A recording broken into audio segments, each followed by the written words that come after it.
Hello hi, ఎలా ఉన్నారు? అందరూ బాగున్నారా? నేనైతే చాలా బాగున్నాను. ఈరోజు మటన్ కర్రీ ఎలా చేసుకోవాలో చూపిస్తాను. అంటే ఎప్పుడూ ఒకేలా కాకుండా కొంచెం డిఫరెంట్గా రెడీ చేద్దాము. మిరియాలు, జీడిపప్పు, జీలకర్ర, ధనియాల పొడి, సోపు,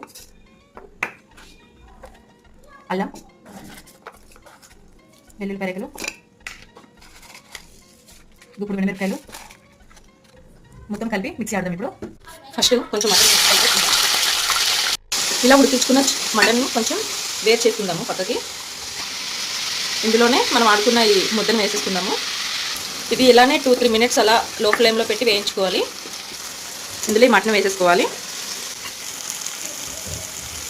కూర ఇలా ఉడికిన తర్వాత కొంచెం కొత్తిమీర, కొంచెం కరివేపాకు, 2 పచ్చిమిరపకాయలు వేసుకొని